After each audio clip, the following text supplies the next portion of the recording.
واجب الاحترام، قابل صد احترام، معزز مکرم محترم ذی وقار علماء کرام، مشائخ اعظام، اکابرین امت، اسٹیج پر موجود سیاسی، سماجی، مذہبی، قومی اور ملی شخصیات، پنڈال میں موجود غیرت مند، باوفا، بہادر، نڈر، بے باک، بے خوف، توحید و سنت کے پروانوں، اصحاب رسول کے دیوانوں، آج کی اس بہت خوبصورت عنوان کی اس بہت خوبصورت تقریب میں مجھے شرکت کا موقع ملا۔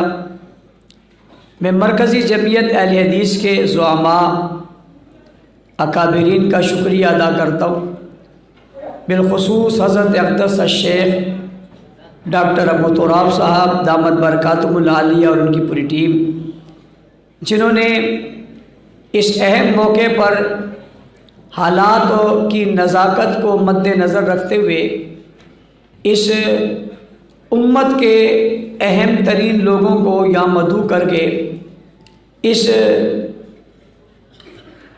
کانفرنس کا انعقاد کیا۔ اللہ تعالیٰ انہیں جزائے خیر عطا فرمائے۔ وقت چونکہ مختصر ہے اور آپ اسٹیج پر بیٹھے زعماء اور علماء کی ایک لمبی قطار دیکھ رہے ہیں، میں چاہتا ہوں یہ سب بھی آپ سے مخاطب ہوں اور آپ ان کی گفتگو سن سکیں۔ تفصیل میں جائے بغیر قرآن کریم نے کہا کنتم خیر امہ، یہ امت سب سے بہترین امت ہے۔ جتنی امتیں پہلے آئی ان سب کی یہ امت سردار امت ہے۔ جس طرح حضور علیہ السلام تمام نبیوں کے سردار ہیں، قرآن کریم تمام کتابوں کی سردار ہے، رمضان المبارک تمام مہینوں کا سردار ہے، لیلۃ القدر ساری راتوں کی سردار ہے، ایسے ہی یہ امت ساری امتوں کی سردار ہے۔ اس امت نے قیامت تک رہنا ہے۔ جناب رسول اکرم صلی اللہ علیہ وسلم کی تعلیمات نے قیامت تک رہنا ہے۔ آسمان سے اترنے والے اس کلام پاک نے قیامت تک رہنا ہے اور دنیا نے اس سے ہدایت اور روشنی کو لینا ہے۔ یہ امت آخری امت ہے اور یہ امت بہترین امت ہے اور یہ امت افضل ترین امت ہے اور اس امت کو اہم ترین امت قرار دیا گیا۔ سابقہ امتوں میں جناب جو امتوں کے انبیاء ہوا کرتے تھے وہ تبلیغ کیا کرتے تھے اور دعوت دیا کرتے تھے۔ اس امت کے علماء تبلیغ کر رہے ہیں اور دعوت دے رہے ہیں اور دعوت دے کر دین اسلام کو پھیلا رہے ہیں۔ اب یہ امت کون سی امت کہلائے گی؟ اس امت کا آغاز کیا ہے اور اس امت کی بنیاد کیا ہے؟ رسول اکرم صلی اللہ علیہ وسلم نے جب اپنی بات کا آغاز کیا تو مکہ مکرمہ میں کوئی ایک موحد بھی نہیں تھا، سب بتوں کے پجاری تھے اور بت بھی بیت اللہ میں رکھے ہوئے تھے اور بت بھی دنوں کے حساب سے رکھے ہوئے تھے۔ 360 بت بیت اللہ میں رکھ کے ان کی عبادت کی جاتی تھی ہر دن کے ساتھ۔ آپ سمجھتے ہیں بیت اللہ اللہ کے گھر کو کہتے ہیں اور اللہ کے گھر میں غیر اللہ پڑے تھے اور ان کی عبادت کی جاتی تھی۔ امام الانبیاء صلی اللہ علیہ وسلم نے اس ماحول میں اپنا بیانیہ دیا اور اپنا بیان کیا اور اپنی بات کا آغاز کیا اور وہ کہا قولوا لا الہ الا اللہ تفلحون۔ لا الہ اس دور میں کہا جب ایک الہ کو ماننے کو کوئی تیار نہیں، جب ایک معبود ماننے کو کوئی تیار نہیں، جب ایک خالق ماننے کو کوئی تیار نہیں اور بیت اللہ میں بت پڑے ہوئے اور رسول خدا صلی اللہ علیہ وسلم نے لا الہ الا اللہ کہا تو ساری طاقتیں اور ساری قوتیں جمع ہو گئی اور انہوں نے جمع ہو کر رسول خدا صلی اللہ علیہ وسلم کا انکار کر دیا، تکذیب کر دی۔ صرف یہی نہیں کی بلکہ توہین کی، آپ کا راستہ روکا، آپ پر پتھر برسائے، آپ کے راستے پہ رکاوٹیں کھڑی کی۔ بات یہی تک ختم نہیں ہوئی، آپ کو شیب ابی طالب میں رہنا پڑا،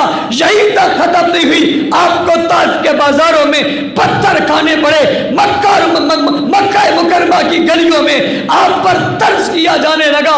بات یہی ختم نہیں ہوئی, آپ کو مکہ مکرمہ چھوڑ کر مدینہ منورہ جانا پڑا. ایسے سخت دور کے اندر اور ایسے سخت عالم کے اندر یہ امت کی ابتدا ہے, یہ امت کا آغاز ہے, یہ امت کی بنیاد رکھی جا رہی ہے, اس امت کو بنایا جا رہا ہے, اس امت کو پڑھایا جا رہا ہے. امت کیسے بنے, امت کو کیسے بنایا جائے؟ اللہ نے پیغمبر سے کہا یتلو علیہم آیاتہ ویزکیہم ویعلمہم الکتاب والحکمہ. دوسری جگہ فرمایا هو الذی ارسل رسولہ بالہدی ودین الحق لیظہرہ علی الدین کلہ. سارے دینوں پر اپنے دین کو غالب کر دو. ہمارا دعویٰ ہے رسول خدا صلی اللہ علیہ وسلم نے سارے دینوں پر اپنے دین کو غالب کیا, غلبہ ہو گیا.